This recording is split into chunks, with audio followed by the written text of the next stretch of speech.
은혜 받으실 하나님 말씀은 구약성경 사사기 20장 17절부터 22절의 말씀이 됩니다. 구약성경 사사기 20장 17절부터 22절의 말씀이 됩니다.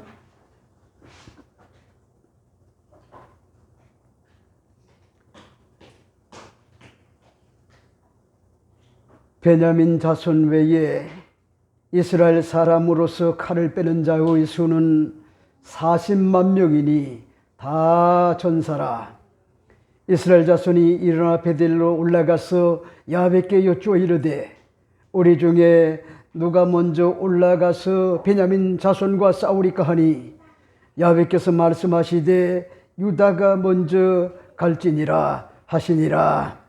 이스라엘 자손이 아침에 일어나 기브아를 대하여 진을 치니라. 이스라엘 사람이 나아가 베냐민과 싸우려고 전열을 갖추고 기브아에서 그들과 싸우고자 하매 베냐민 자손이 기브아에서 나와서 당일에 이스라엘 사람 22,000명을 땅에 엎드려 때렸으나 이스라엘 사람들이 스스로 용기를 내어 첫날 전열을 갖추었던 곳에서 다시 전열을 갖추니라.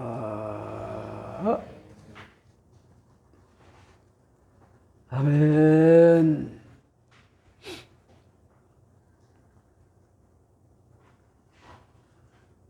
오늘 저는 여러분과 함께 사사기 20장 17절부터 22절의 말씀을 가지고 첫날 전열을 갖추었던 곳에서 다시 전열을 갖추니라, 이런 제목으로 잠시 말씀을 나누고자 합니다.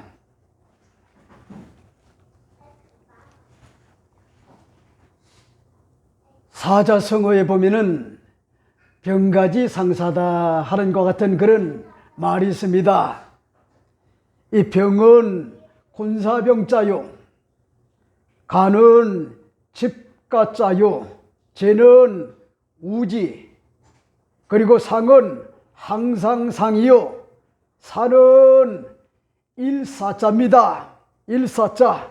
이러므로 병가지 상사는 전쟁을 다루는 것 같은 이에게 있어서 늘 있는 것 같은 그런 일이라고 하는 것 같은 뜻으로, 승패는 전쟁에서 흔히 있는 것 같은 일이며 실패나 실수도 자연스러운 것 같은 그런 상황임을 나타내는 것 같은 그런 사자성어다, 그렇게 볼 수가 있습니다. 이렇기 때문에 이 표현은 중국의 당나라 당서 배도전에 나오는 것 같은 그런 이야기에서 유래가 됐습니다. 전쟁에서 패한 것 같은 장수를 위로하고요, 격려하고 용기를 주고, 그리고 마음을 다시 한번 가다듬게끔 그렇게 만드는 것 같은 그런 소중한 것 같은 그런 사자성어라고 하는 것 같은 그런 사실이죠. 이렇기 때문에 병가지 상사라고 하는 것 같은 말은 결과에 시비하지 말고, 일비하지 말고 승패를 자연스럽게 받아들이고 발전적으로 한 번에 어떤 것 같은 실패를 거울 삼는 것 같은 그런 건강한 것 같은 태도를 일깨워 주는 것 같은 그런 말이, 한마디로 병가지 상사다 하는 것 같은 그런 내용을 우리가 알 수가 있어요. 이렇기 때문에 여러분, 요즘 보면은 많은 것 같은 젊은이들이 시집을 가고 장가를 가는 것 같은 그런 좋은 것 같은 그런 일들, 그리고 자녀를 낳고 결혼한 것 같은 것들, 이런 것들이요 너무너무 아름다워요. 굉장히 아름다운데 나도 모르는 것 같은 그런 사이에 우울증에 깊이 빠져가지고 결국은 죽고 싶다, 이런 어떤 것 같은 그런 충동을 느끼다가 결국은 자식이 있음에도 불구하고 죽음으로, 자살로 그렇게 귀결시키는 것 같은 그런 젊은 남녀를 바라볼 때 얼마나 안타까운지 마음이 자란지요 이루 형언할 수가 없어요. 무슨 얘기냐?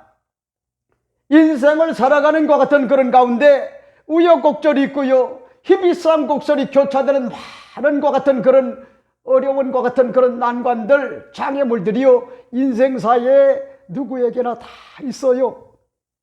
어떨 때는 자존심이 구겨지게 처절하게 실패할 때도 있고, 패배할 때도 있고, 그리고 병들 때도 있고, 그리고 불행의 너머로 깊이 빠질 때도 있고, 그리고 자존심 상하게 나락으로 떨어져 폐가 망신하는 것 같은 그런 경우도 있어요.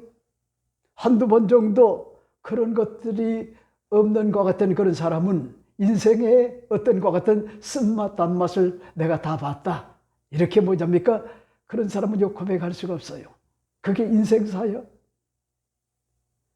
문제는 뭐가 문제냐?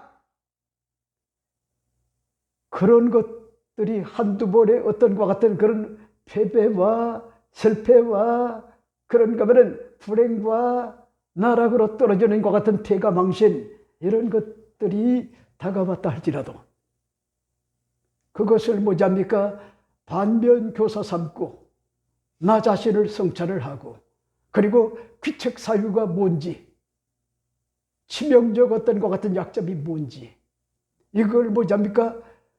깨닫고 난 다음에 그걸 뭐랍니까? 약점을 강점으로 업그레이드를 시키는 것 같은 그런 삶을 살게 되면은 한두 번 정도 패배했다 할지라도 그런 사람은요, 다시 일어날 수가 있어요. 저는 며칠 전에 인천에서 15억을 대출을 받아가지고 건물을 잘 줘서 거기에서 카페와 비슷한 것 같은 그런 아주 인테리어를 기가 막히게 잘 해놓고, 그리고 난 다음에 자기 어떤 것 같은 음식 솜씨가 대단하기 때문에 그래서 거기에서 인천에서 장사를 하는데 한동안 굉장히 잘 됐는데 어찌된 영문인지 지금요 벌써 8개월째 거의 뭐잡니까? 손님이 거의 없다는 거예요. 그리고 그 건물짐과 같은 그런 빈 공간에 임대를 놔도요, 임대가 들어오는 것 같은 그런 사람이 없다는 거예요. 어떤 것 같은 그런 기자가 그분과 인터뷰를 하는 것 같은 그런 가운데 이거 어떡합니까? 임대,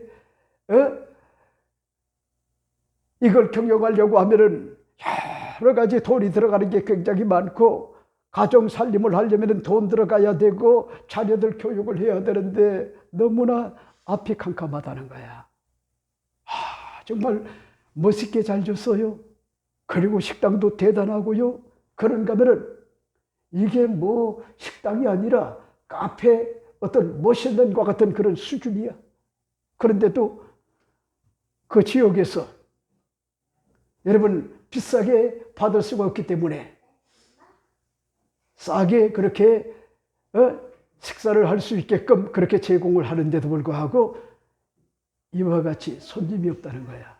그러면서요 얼마나 가슴앓이를 하고요 두려워하는지 그 모습을 보니까요 마음이 정말 짠하더라고요. 저런 젊은이들의 꿈을 가지고 비전을 가지고 나도 할 수가 있다, 하면 된다. 그래서요 나중에 저들이 장년이 돼가지고요 야습이 젊었을 때 그렇게 살던 것 같은 그런 사람이 멋있게 인생을 살아야 되는데 지금 여러 가지 악조건 때문에 장사가 되지 않는다. 그리고 15억은 다 대출이다.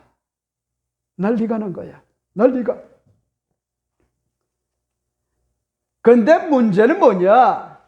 그런 것들이요 거울이 돼가지고 잘 대처하게 되면은 얼마든지 역전의 명수가 될 수가 있다고 하는 것 같은 그런 사실이죠.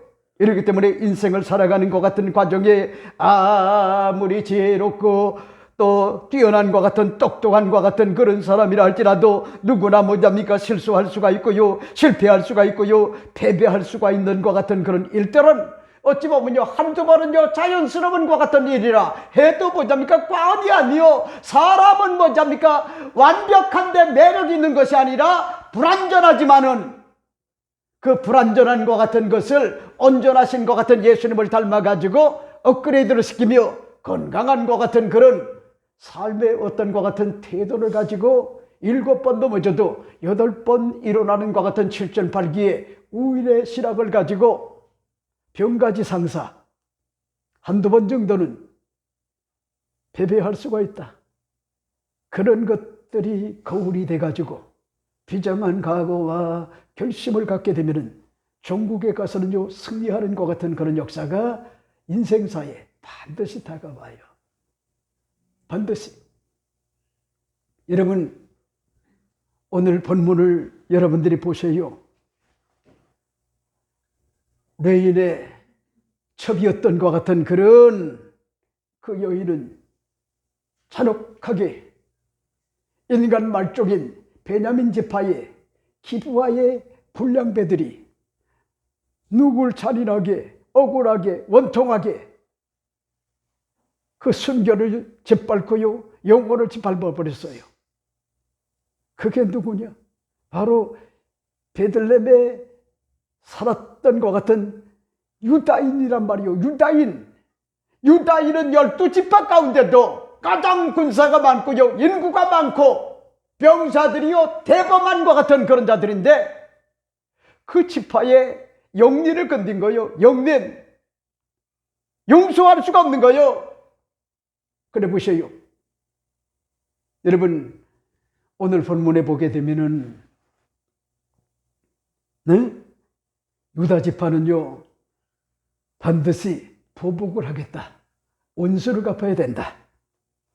이런 생각에는요 다른 생각을 할 수가 없었어요. 할 수가. 이스라엘이 그렇잖아요. 건들면 그 건든 사람 지구에 끝까지 찾아가 가지고 몇십 년 몇 년이 걸려도 반드시 뭐잡니까? 쫓아가 가지고 가해를 한 것 같은 그런 사람을 죽인단 말이요. 그래 보세요. 오늘 본문에 보니까 분노가 하늘에 사무친 것 같은 그런 이스라엘의 11지파 가운데 여러분, 유다 지파가 어찌 보면은요 선동을 하는 거예요. 선동. 그래서 이렇게 이야기를 합니다. 누가 먼저 올라가 싸우리까? 라고 하나님께 묻자 야훼께서 유다가 올라갈지니라. 그리고 난 다음에 이제 기브아를 치려고 올라가서 전쟁을 했는데 문제가 다가온 것이 26,700명의 베냐민 지파의 군사들과 11지파의 40마리의 칼을 뺀 것 같은 그런 자들과 전쟁이 붙었는데 여러 가지 어떤 것 같은 악조건들이 있는데 제가 추측건데 지리적 어떤 것 같은 그런 면에서 기브아 사람 베냐민 지파는 자기 땅이기 때문에 유리한 것 같은 그런 조건에서 매복을 하거나 아니면은 그들이 헛발질하게 만들어 가지고 함정에 빠지게끔 그렇게 할 수가 있잖아요. 근데 드디어 함정에 걸려 가지고 성경에 보니까 22,000명의 이스라엘의 11지파의 전사들이 전사를 당한 거야. 전사를 한 거야. 그리고 걸음아 날 살려라 도망자가 돼가지고요. 어디까지 가느냐? 베델이라고 하는 것 같은 첫 출발지에서부터 거기까지 달려가가지고 오늘 본문에 보니까 다시 전열을 갖추니라 하는 것 같은 그런 내용을 오늘 본문에서요 밝혀주고 있어요. 밝혀주고 있어요. 이렇기 때문에 17절 22절 말씀을 보세요. 베냐민 자손 외에 이스라엘 사람으로 칼을 빼는 자의 수는 40만 명이니 다 전사라. 이스라엘 자손이 일어나 베델에 올라가서 하나님께 여쭈어 이르되 우리 중에 누가 먼저 올라가 베냐민 자손과 싸우리까 하니 야훼께서 말씀하시되 유다가 먼저 올라갈지냐 하시니라. 이스라엘 자손이 아침에 일어나 기브아를 대하여 진을 치니라. 이스라엘 사람이 나아가 베냐민과 싸우려 전열을 갖추고 기브아에서 그들과 싸우고자 하매 베냐민 자손이 기브아에서 나와서 당일에 이스라엘 사람 22,000명을 땅에 엎드렸으나 이스라엘 사람들이 스스로 용기를 내어 첫날 전열을 갖추었던 곳에서 다시 전열을 갖추니라 하는 것 같은 그런 내용을 볼 수가 있죠. 여러분, 무슨 얘기죠? 22,000명의 아까운과 같은 그런 전쟁의 전사들, 이스라엘의 11지파의 전사들이 죽임을 당했단 말이요. 함정에 빠져가지고 사기가 좋아됐어요. 의욕을 잃었어요. 그리고 거기서 빠져나오기 뭐야야 도망자가 됐단 말이요. 그러니 여러분, 이스라엘 자손들이 얼마나 사기가 좋아됐겠어요. 전쟁할 것 같은 의욕을 상실을 했을 거예요. 그런데도 오늘 본문에 이야기한 것이 여러분, 병가지 상사라고 하는 것 같은 그런 말, 한두 번의 어떤 것 같은 그런 패배는 있을 수가 있기 때문에 다시 어른들의 말을 듣고 용기를 가지고 다시 전열을 갖추는 것 같은 그런 내용이 오늘 본문의 말씀의 내용입니다. 여러분, 이 내용이 21세기를 사는 것 같은 우리들에게 어떤 것 같은 영적 어떤 것 같은 도전과 영적 어떤 것 같은 교훈을 우리들에게 줄까요? 오늘 저는 이 본문을 중심으로 여러분에게 시간이 되는 대로 몇 가지로 말씀을 드립니다. 첫째가 됩니다. 첫째는 유사시 전시 상태에 일심동체가 되어 모두가 다 전사가 되어야 된다고 하는 것 같은 그런 사실을 여러분에게 말씀을 드리고 싶어요. 그런 말씀이실까요? 오늘 17절 말씀을 여러분들이 주목해 보세요. 이렇게 이야기를 합니다. 베냐민 자손 외에 이스라엘 사람으로 칼을 빼는 자의 수는 40만 명이니 다 전사라, 이렇게 밝힌 것 같은 그런 내용을 보게 되죠. 여러분, 무슨 얘기요? 베냐민 지파에 26,000명은 칼을 뺀 것 같은 용사고, 그리고 700명은요 돌매를 잘 던지는데 한 번 던지면은요 마치 다윗이 골리앗을 물맷돌로 한 방에 뭐잡니까? 골리앗의 장사를 한 방에 쓰러뜨린 것처럼 이런 어떤 것 같은 주특기를 가진 것 같은 그런 700명의 이 기브아의 어떤 것 같은 그런 용사들이 있었다는 거야. 용사들. 근데 그거를 제외하고 이스라엘의 11지파에 칼을 뺀 것 같은 용사들이 몇 명이냐면은 오늘 성경은 밝히고 있잖아요. 이스라엘 사람으로서 칼을 빼는 자의 수는 40만 명이니 다 전사라. 자, 봐요. 아주 중요한 것 같은 내용을 이야기하죠. 이스라엘의 11지파에 칼을 뺀 것 같은 그런 남장에 뭐냐니까 전쟁을 할 수 있는 것 같은 그런 용사들이 몇 명이라도 40만 명인데 오늘 성경은 이야기를 하잖아요. 다 모두 다 전사라. 여러분, 이게 중요한 거예요. 전사라는 거예요. 전사가 뭡니까? 전사는 싸우는 사람, 다투는 사람, 전쟁하는 사람, 전투하는 사람, 투쟁하는 사람, 격투를 하는 것 같은 그런 군사를 말하는 것 아닙니까? 그러니까 봐요. 우린 여기서 알 수가 있는 것이 자기만 살겠다고 비겁하게, 네? 비겁하게 전쟁에 나가지 않는 것 같은 그런 사람이 있는 반면에 오늘 성경에 보니까요 모두 다 전사라, 그렇게 이야기를 합니다. 여러분들이 요즘 보잖아요.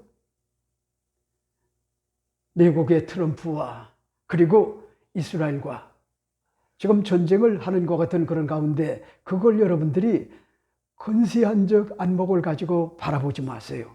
세계 지금 질서가 재편이 되는 거예요. 왜? 중국을 잘 살게끔 그렇게 만들었더니 시진핑이가 계속하여 영구 독재를 향해 가지고 1대1로라고 하는 것 같은 그런 어마어마한 것 같은 그런 돈을 가지고요 세계를 뭐냐입니까? 쥐락펴락하면서 영향을 받게 하는 거예요. 영향을. 그래 보세요. 유럽을 비롯하여 미국이 여러분 중국을 도운 것은 저들이 잘 살게 되면은 반드시 자유민주주의를 할 것이다 이렇게 생각을 했기 때문에 그들을 도와주려고 유럽에서 도와주고 미국에서 도와줘가지고 이만큼 이제 살만하니까 이제는 1대1로라고 하는 것 같은 그런 어떤 타이틀을 가지고 시진핑이 장기 독재를 하면서 남미를 완전히 잡았고 그 다음에 중동에 어딥니까? 중동에서 가장 강력한 것 같은 그런 땅과 그리고 석유를 가지고 있는 유전을 가지고 있는 것 같은 그런 이란과 같은 독재이기 때문에 독재 공산주의였던 것 같은 독재 체제 그러니까 신의 이름을 빙자를 해가지고 그 많은 것 같은 그런 유전 때문에요 그들은 잘 살 수가 있는데 37년이 넘게끔 독재 일당 독재를 하다 보니까 완전히 뭐잡니까 거지가 된 거요. 페르시아의 어떤 것 같은 그런 파사의 영광이요 사라지고 뭐잡니까 알라의 어떤 것 같은 그런 여러분 이슬람의 종주국이 됐단 말이요. 이 하나님이 얼마나 원통하겠어요. 하나님이 그래도 뭐잡니까 메데 파사의 고레스라고 하는 것 같은 그런 왕을 태어나기도 전에 이사야 35장에 보면은 태어나기도 전에도요 이사야가 예고를 했단 말이요. 고레스가 나올 것이다. 그리고 70년 바벨론 포로에서 그들을 해방시킬 것이다. 이 놀라운 거죠. 하나님의 어떤 것 같은 작정하에 있었단 말이요. 그래서요 선대했단 말이요. 누가 고레스가 그래서요 예루살렘의 성전을 다시 재건축을 하고요 성벽을 다시 쌓는 것 같은 일이 주어졌고 70년 동안 바벨론 포로에서요 억압을 받던 것 같은 그들에게 자유를 줬단 말이요. 그런 국가요 페르시아가. 근데 보세요 여러분 일당 독재 이슬람이 들어와 가지고 이슬람화를 했단 말이요. 그리고 여지껏 독재를 했단 말이요. 여지껏. 그리고 난 다음에 중국과 함께 더불어 뭘 하는지 알아요? 미국을 협박을 하는 거야. 네? 이제 자리 내놓으라 이거야. 그랬더니 여러분 미국이 이거 봐라 꼴값더네 까불어 이거 봐라 주제 파악을 못해 기고만장하네. 그래서 여러분 유전이 가장 많은 데가 어딘지 압니까? 베네수엘라요. 1위야. 그 다음에 2위, 3위가 사우디하고 이란이래요. 어마어마해요. 그것만 해도. 하나님 이렇게 우리가 부족한데도 불구하고 이런 유전을 줘가지고 우리가 잘 살 수 있게 만들어줘. 독재를 하니까요. 공산주의 독재를 하니까요. 다 거지가 되는 거예요. 한마디로. 그리고 남미를 뭐잡니까? 전부 다 반미로 그렇게 만들어가는 거야. 그리고 중동도 마찬가지고. 그래서 여러분 이 트럼프가 지금 뭘 하기 위하여 전쟁을 하고 있느냐입니까? 바로 자유민주 체제. 독재는 아니다. 이건 하나님의 뜻이 아니다. 그래서 지금 하나하나 지금 손을 보는데 베네수엘라는 한 사람을 탁 끄집어내가지고 미국의 깜빵에다 집어넣었더니 문제가 해결됐죠. 이란은 어마어마한 것 같은 그런 인구가 거의 한 1억 명 되는 것 같은 그런 국가요. 그리고 군인들이 전체 하면은요 100만이 넘어요. 어마어마한 거예요 한마디로. 그러니까 모든 것들을 다 뭐잡니까 다리까지 폭파가 됐는데도 불구하고 아직까지도 싸우잖아요. 그걸 어떻게 이겨요? 네? 그래도 이제 백기를 드는 것 같은 그런 상황이 점점 지금요 다가오는 것 같은 그런 상황인데, 이란이 무너지게 되면은 누가 무너지는지 알아요? 베네수엘라와 이란에서 그 많은 것 같은 그런 석유를, 휘발유를 공급을 받던, 싸게 공급을 받던 중국이 치명적 타격을 입게 되면은 중국이 그대로 무너질 수가 있어요. 그러니까 독재자는 용서하지 않는 거예요.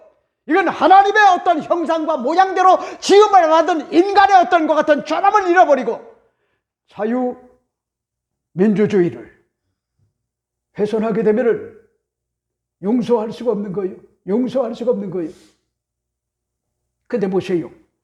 오늘 본문에 보니까 아주 좋은 것 같은 그런 내용이 있다고 하면은, 여러분 11지파에 이스라엘의 칼을 뺀 것과 같은 그런 전사들이 40만 명이나 되는데 모두가 다 전사더라. 비겁하지 않았다는 거야. 두려워하지 않았다는 거야. 네? 뭉치자, 싸우자, 이기자, 이런 어떤 것 같은 그런 무장을 한 것 같은 그런 자기 어떤 것 같은 목숨을 주저하지 않는 것 같은 그런 전사들이었다는 거예요. 여러분이 잊지 말아요. 우리 대한민국 이러다가 북한에 그냥 갖다가 바쳐요. 지금 여러분들이 시국을 알아요? 아나요? 네? 그저 김정은이한테 사과나 하고 무장해제를 하고 그런가 하면 국방부 장관이 여러분 현역 출신도 아니요. 죄송한 얘기지만은 잘 뭘 몰라요. 한마디로 이거 정말 보통 문제가 아니요. 그런데다가 자꾸 뭘 하는지 알아요? 중국을 향한다는 말이요. 북한을 향한다는 말이요. 그리고 러시아를 향한다는 말이요. 공산주의, 연성독재, 사회주의, 자유민주주의 체제가 아니라 자꾸 뭘 하는지 알아요? 가만히 보면은 놀이를 하고 있어요. 놀이. 대통령 놀이를 하고 있단 말이요. 지금요 대한민국은 국민이 주권자가 아니야. 대통령이 주권자요. 대통령이 입법, 행정, 그 다음에 사법. 지금 대통령이 한마디 하면은요, 저는 가도 조사해봐. 이런 어떤 것 같은 권위적 어떤 것 같은 그런 이런 것들은요, 난 듣다 보다 못 봤어요. 지금 대한민국이 이상한 것 같은 그런 국가로 지금 가고 있단 말이오. 한마디로 기고만장한 거예요. 여러분, 이 대한민국의 주인은 누군지 알아요? 주권이 국민에게 나오는 거예요. 국민. 우리가 주권자인데 이게 지금요 이 대한민국이 어찌 잘못됐는지, 여러분 주권자가 개돼지가 돼버리고 만 거야. 네? 여러분 우리 대한민국은 자유민주주의, 자유시장경제, 한미동맹, 헌법적 어떤 것 같은 가치, 그 가치가 무너지면은요 다 무너지는데, 요즘 보면은요 판사들도 다 보면은 비겁하고 검사들도 다 비겁해가지고 자기들이 다 무너지는데도 불구하고 아무런 어떤 것 같은 개념도 없고 시대 정신을 가진 사람은 찾아볼 수가 없는데, 최근에 보자니까 검사 중에 한 사람이 자기는 잘못한 것이 없다. 네? 그러면서 보자니까 그냥 말이요 총대를 맸어요. 총대를.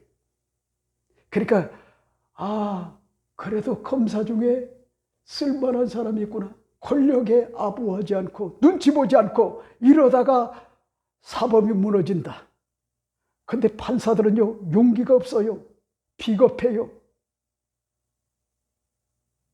지들이 다 무너져 가는데도 불구하고 지금 총통제라 다를 바가 없어요. 연성독재를 하고, 그리고 중국과 북한과 이란을 닮아가는데도 불구하고 아무런 어떤 것 같은 그런 개념이 없고요. 이 세계사를 지금 흐름을 읽고 이 나라 이 민족을 올바로 이끌기 위하여 연대를 올바로 해야 되는데 지금요 자꾸 화를 쌓고 있단 말이요.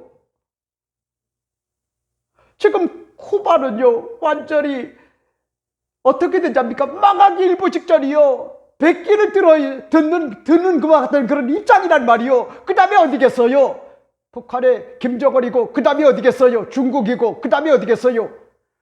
여러분 잘못된 것 같은 국가의 어떤 독재와 같은 것 같은 지도자 그들을 향해서 이제 가게 된단 말이에요. 지금 다 무너져 가잖아요. 공산주의가. 근데 보세요. 기독교회 목사들이 큰 교회를 목회하는 것 같은 영향력 있는 것 같은 목사님들이 아무런 어떤 것 같은 지금 큰 돌 작은 돌 빼나가고 빼고 그리고 교회 폐지법까지 만들려고 하는 것 같은 그런 상황인데도 불구하고 올바른 것 같은 그런 정의감을 가진요 선택적 정의를 얘기하는 게 아니요 성경적 어떤 정의 우리 헌법적 어떤 것 같은 정의. 그래서 내가 우리 김 집사님한테도 얘기하는 게 여러분 사람에게 충성하지 말아요. 하나님께 충성을 하고 국가에 충성을 하는 거야. 이걸 항상 이 정신을 잊지 말라는 거야. 네? 우리 사람에게 충성하는 게 아니요 하나님께 충성하는 거예요. 그리고 나라와 민족의 안나를 위하여 미래 세대가 살아갈 것 같은 그런 아름다운 것 같은 세상을 위하여 나는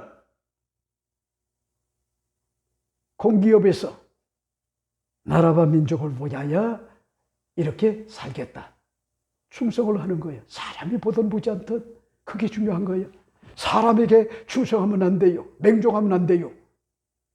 여러분 근데 오늘 본문에 다 전사라 그렇게 밝힌 것과 같은 그런 내용 이걸 볼 때 우리 예수 믿는 것 같은 그리스도인들이 이 땅에 사는 동안에 십자가 군병으로서 전사가 돼야 되겠구나. 이 사실을 여러분에게 말씀을 드리고 싶어요. 우리가 전사가 되게 되면은 정신이 살아서요 나라와 민족을 사랑하는 것 같은 그런 마음을 가지고 충성을 다하게 되면은 북한의 김정은이가 핵무기를 가지고 있다 할지라도 그가 핵무기를 터뜨리기 전에 여러분 1분 만에 북한은 이 지구상에서 떠나가요. 우리 대한민국이 군기가 살아있으면은요 핵무기를 가지고 있다 할지라도 그들이 함부로 보잡니까? 핵무기를 미사일에 실어가지고 대한민국을 융단 폭격을 할 수가 없단 말이요. 한번 던지면은 그대로 다 박살나는 거야. 근데 요즘은 무장해제가 된 것 같은 비겁한 것 같은 군인들이 지금요 얼마나 많은지 몰라요. 참다운 것 같은 군인들이 지금 없어요. 명령에 죽고 사는 것 같은 그런 군인들이 없단 말이요. 자, 그 다음에 두 번째는 뭘까? 두 번째 여러분에게 말씀을 드리고 싶은 것이 하나님의 뜻이 무엇인가를 묻지 않고 자신의 뜻을 관찰하는 것 같은 그런 질문이었다고 하는 것 같은 그런 사실을 여기서 우리가 엿볼 수가 있어요. 그런 말씀이 있을까요? 오늘 본문을 보세요. 이렇게 이야기를 합니다. 18절 말씀에 이스라엘 자손이 일어나 베델에 올라가서 하나님께 여쭈어 이르되 우리 중에 누가 먼저 올라가서 베냐민 자손과 싸우리까 하니 야훼께서 말씀하시되 유다가 먼저 갈지니라 하시니라. 이렇게 이야기를 해주고 있죠. 여러분 무슨 얘기죠? 11지파 가운데 가장 분노한 것 같은 그런 지파가 원한 감정을 가진 것 같은 지파가 복수를 해야 되겠다고 하는 것 같은 그런 미치광이처럼 그들을 용서할 수가 없었던 것 같은 그런 지파가 있는데 그 지파가 11지파 가운데 한 지파는 누구냐? 베들레헴을 하나님의 기업으로 받은 유다 지파래요. 유다 지파.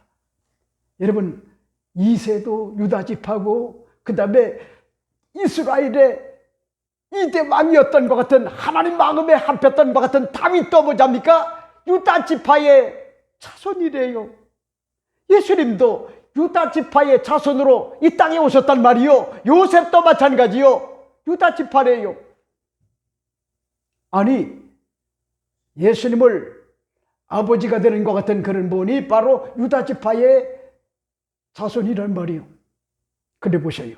유다 지파는 얼마나 용맹스러운 것 같은 지파인지 합니까?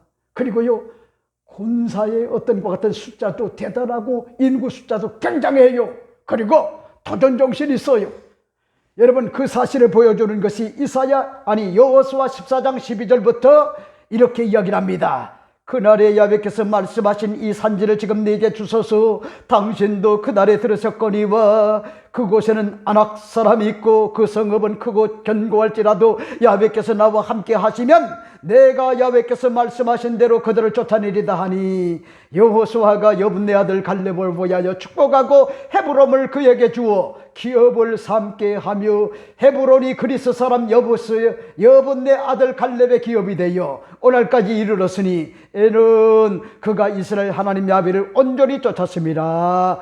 헤브론의 옛 이름은 기랏 아르바라. 아르바는 아낙 사람 가운데 가장 큰 사람이었더라. 그리고 그 땅의 전쟁이 그쳤더라. 이렇게 이야기를 합니다. 그러니까 보세요. 여러분, 헤브론 산지는요, 이스라엘의 11지파들이 벌벌 떨었던 것이 그 아낙 자손이라고 하는 것 같은 그런 사람은 한마디로 뭐잡니까? 이 골리앗과 같은 그런 거물들이요, 거물들. 어마어마한 것 같은 힘을 가진 것 같은 그런 아낙 자손들이 거기에다가 또 여러분 뭐가 있었냐면은 철병거를 가지고 지키고 있었단 말이요. 철병거. 그러니까 철기 문화 시대를 사는 거야, 한마디로. 그러니 앞서갔던 것 같은 그런 가나안의 어떤 것 같은 민족이었는데 여기는요 엄두를 내지 못했단 말이요. 그런데 유다 지파가 깃발을 들었단 말이요. 그리고 여호수아 앞에 나와가지고 공개적으로 뭐잡니까? 이 헤브론 산지를 유다 지파에게 명령을 해달라. 우리가 가서 하나님 약속의 말씀을 믿고 나가서 싸워가지고 아낙 자손을 반드시 물리치고 그럴 것이다. 우리에게 맡겨달라. 그래서 결국은 뭐요? 유다 지파가 아낙 자손을 철병거로 지키고 있는 것 같은 아낙 자손을 물리쳐가지고 결국은 여러분 3년 반의 정복 전쟁을 이제 거의 종식을 시키는 것 같은 그런 일들이 주어졌단 말이에요. 근데 보세요. 문제가 뭔지 압니까? 여러분, 유다 지파의 영린을 건든 거야. 영린. 그러니까 여러분들이 이 땅에 사는 동안에 아랫사람이든 윗사람이든 아내든 남편이든 형제 자매 간에도 여러분들이요 영린을 건들면 안 돼요. 영린.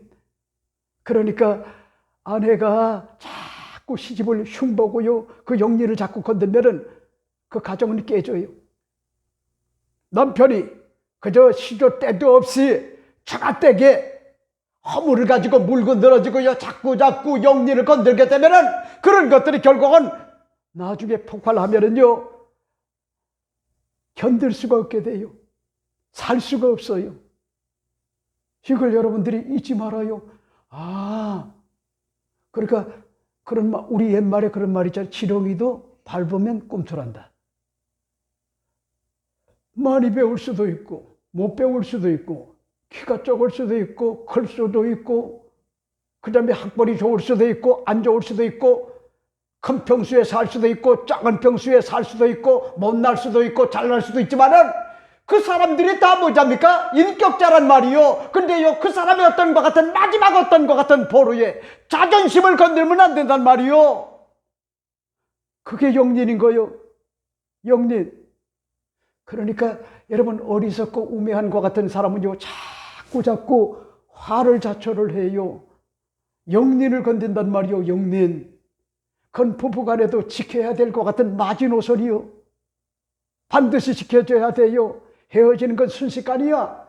아이고 자식들 낳았다고요? 아니야, 요즘은 그런 거 아량껏 하지 않아요. 왜 그런지 압니까? 남자도 능력 있지만 여자도 능력 있어요.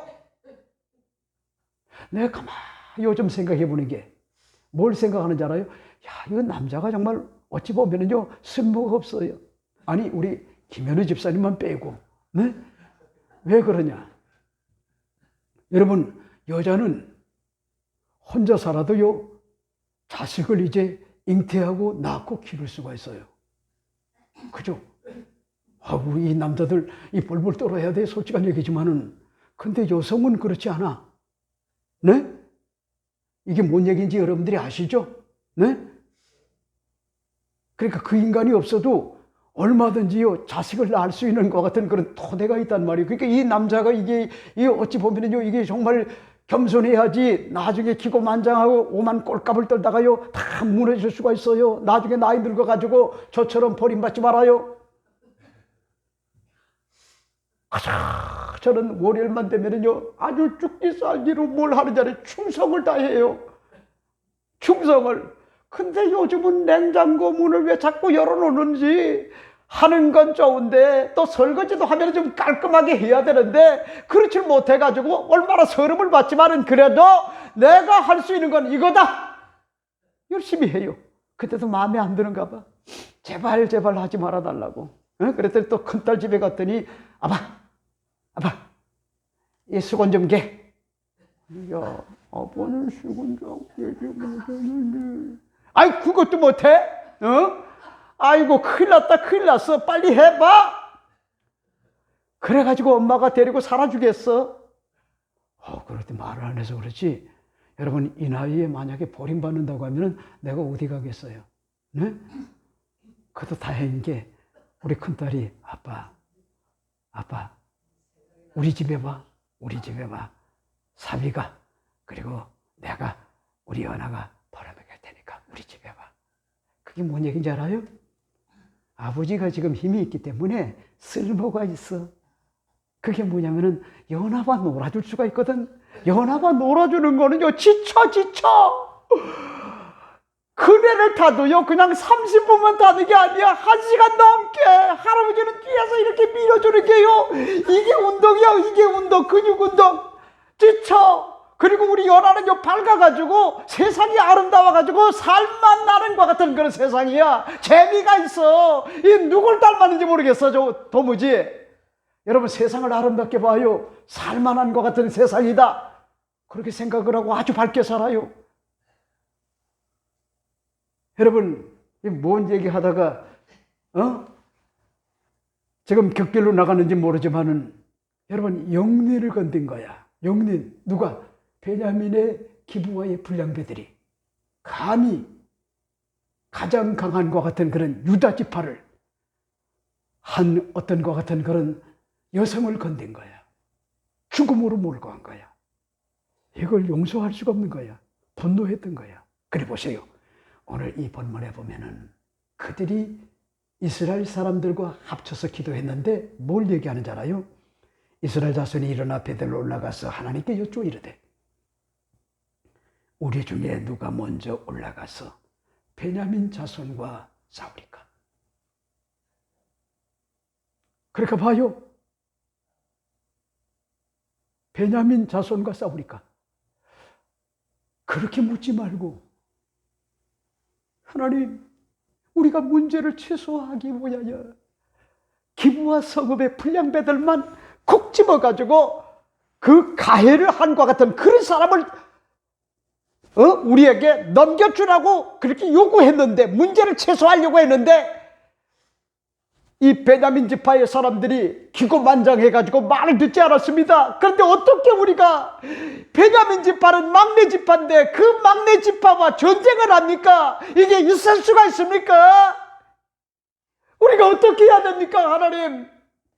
하나님의 뜻이 뭡니까? 이렇게 기도해야 되는데 그들이 원한 감정을 가지고 복수심을 가지고 그리고 얼마든지 우리가 싸워서 이길 수가 있다. 아주 기고만장해가지고 하나님께 보자니까 하나님의 뜻을 묻는 것이 아니라 자신의 어떤 것 같은 우지를 관철을 시키는 거야.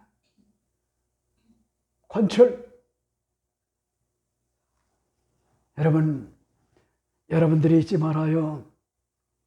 이 땅에 사는 동안에 억울한 일, 원통한 일, 그리고 처절한과 같은 그런 일들, 이 땅에 사는 동안에 크고 작은과 같은 것들을요 만나지 않고 살 수가 없어요. 다 어떨 때는요 자존심이 구겨지는 것 같은 그런 아주 최악의 어떤 것 같은 그런 경우도 있지만은, 여러분들이 분노도 뭐냐입니까? 하나의 어떤 것 같은 그 정서요, 감정이야. 어찌 어떤 분노가 없을 수가 있어요? 노함이 어찌 없을 수가 있어요? 원수 같겠다고 하는 것 같은 그런 마음이 없다고 하면 그건 사람이 아니죠. 그럼에도 불구하고 여러분들이 잊지 말아야 될 것이 하나님의 뜻을 물어야 된단 말이요. 하나님, 우리는 노력을 했습니다. 기부하여 불량매들만 내놓고 우리 형제 화해하면서 살자.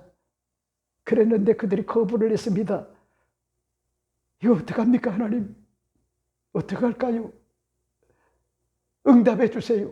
이런 기도가 아니라 다짜고짜, 하나님, 우린 저들을 용서할 수가 없습니다. 원수 갚아야 됩니다. 박살을 내야 됩니다. 이러므로 누가 선발대 서가지고 싸워야 되겠습니까? 이렇게 물었단 말이요. 그랬더니 야훼 하나님이, 아이고 이것들 봐라. 힘 있다고, 군사가 많다고, 숫자가 많다고, 기고만장하네. 자신의 어떤 것 같은 뜻을 관철하려고 하네. 여러분, 하나님의 어떤 것 같은 그런 절박한 것 같은 도움을 얻으려고 하는 것 같은, 의지하는 것 같은 그런 자세가 아니라 한마디로 뭐잡니까? 자기들이 나가서 뭐잡니까? 박살을 내겠다는 거예요. 그랬더니 하나님이 뭐라고 하는지 알아요? 그래, 아이고 그래 많이 컸구나. 그래, 네 고집대로, 네 마음대로, 네 뜻대로 유다 지파가 올라가거라. 이랬단 말이요. 이런 내용이에요. 이게 여러분이 잊지 말아요. 기도하고도 응답을 받지 못한다. 이건요 뭔가 문제가 있어요. 즉흥적 응답, 장기적 응답, 몽답이 응답, 그리고 거절하시는 것 같은 하나님의 응답이 있는데, 이 땅에 사는 동안에 종교인이 돼가지고요 기도하지 않아요. 기도 엎드리지 않단 말이요. 그래서 응답이 뭔지를 몰라요. 이거요 보통 문제가 아니요. 주님과 어떤 것 같은 인격적 만남이 이루어져 하나님의 영광이 내 생애 속에, 하나님의 뜻이 내 생애 속에 이루어지기를 소망하는 것 같은 심정을 가지고 살아야 되는데, 많은 것 같은 그런 사람들이, 여러분 신앙생활을 오래 하면 오래 할수록 기도가 사라진다고 하는 것 같은 그런 사실이요. 하나님의 뜻을 구하는 것 같은 그런 기도가 없다는 거예요. 이 내용을 잘 보여주는 것 같은 그런 내용이 오늘 본문의 말씀의 내용이다 하는 것 같은 그런 사실을 여러분에게 오늘 말씀을 드리고 싶어요. 자, 그 다음에 세 번째는 뭘까? 세 번째 여러분에게 말씀을 드리고 싶은 것이, 오늘 본문을 여러분이 잘 보세요. 이렇게 이야기를 해주고 있잖아요. 전율을 다시 갖추는, 전운이 감도는 것 같은 상태였다, 이렇게 밝혀주고 있죠. 그런 말씀이실까요? 19절 말씀을 보세요. 이스라엘 자손이 아침에 일어나 기브아를 대하여 진을 치니라. 이스라엘 사람이 나아가 베냐민과 싸우려고 전열을 갖추고 기브아에서 그들과 싸우고자 하네 하는 것 같은 그런 내용을 볼 수가 있죠.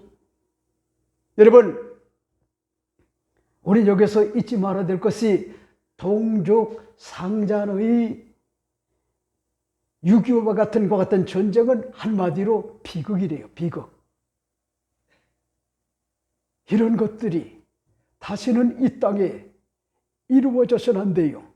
우리 대한민국의 국군들이 무려, 여러분 국군을 비롯해가지고 민간인까지 해가지고 600만 명이 넘는 것 같은 그런 사람이 전사를 하거나요. 그리고 많은 것 같은 그런 사람들이 상위용사가 되고요.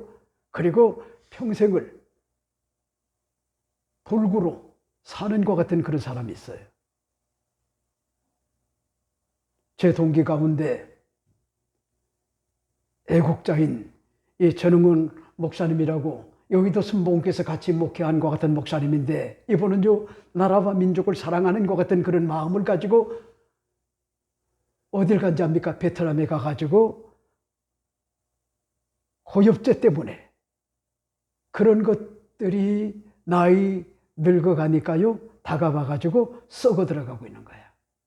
그래서 다리를 절단해야 되는 어떤 것 같은 그런 상황에서 지금요 3개월 동안 지금 서울대 병원에서요 입원했는데, 어제 문자가 온 것이 너무나 처절하다는 거예요. 자꾸 썩어 들어간다는 거예요. 운동도 못하지, 움직이지도 못하니까요 점점 근육이 사라져가지고 지금요 고통스럽다는 거예요. 기도해달라는 거예요.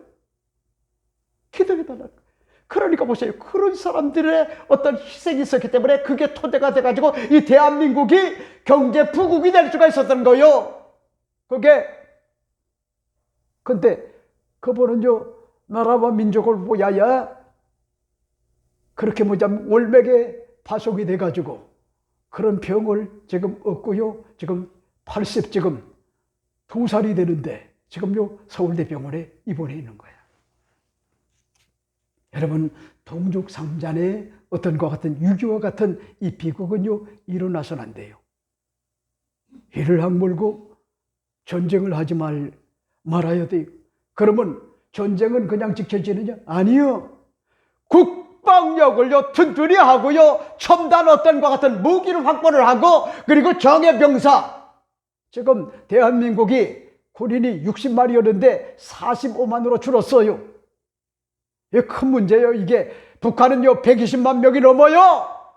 핵무기도 가지고 있어요. 힘의 어떤 것 같은 우위가 뭐잡니까? 확보가 되면은요, 죄송한 얘기지만은 얼마든지 전쟁을 다시 뭐잡니까? 할 수가 있어요. 그러니까 여러분, 죄송한 얘기요, 이상에만 젖지 말아요. 지극한 것 같은 현실이란 말이요. 나라와 민족을 정말 사랑한다고 하면은 언제 어느 때 전쟁이 일어난다 할지라도 전운이 감도는과 같은 그런 상황에 유비무활의 어떤 것 같은 그런 자세를 가지고 여러분 우리 대한민국을 튼튼하게 지켜나가는 것 같은 그런 삶이 돼야 되는데, 제가 걱정스러운 게 뭔지 알아요? 목사님은 교회만 잘 섬기면 돼요. 복음만 올바로 선포하면 돼요. 그걸 잘해야 돼요. 그걸 위하여 태어났어요. 근데 왜 목사가 자꾸 정치에, 솔직한 얘기지만은 그렇잖아요. 나는요 야당도 아니고요 여당도 아니요 그들 편 아니요. 솔직한 얘기지만은. 근데 보세요. 하는과 같은 그런 꼬락서니를 보게 되면은 구역질이 난단 말이요. 구역질. 저 사람들이 우리 어떤 것 같은 지도자가 맞는가. 그래서요 가끔 올바르지 않는 것 같은 부분들을 지적을 한단 말이요. 목사가. 네? 지적을. 우리가 올바른 정신을 갖자. 기독교인으로서 정체성을 잊지 말자. 자유민주주의, 자유시장경제, 한미동맹, 헌법적 어떤 것 같은 소중한 이 가치, 이거는요 반드시 지켜져야 된다. 판사들이요, 가짜 판사들이요, 가짜 검사들이요, 가짜 경찰들이요, 가짜 공무원들이요, 정신 차려라.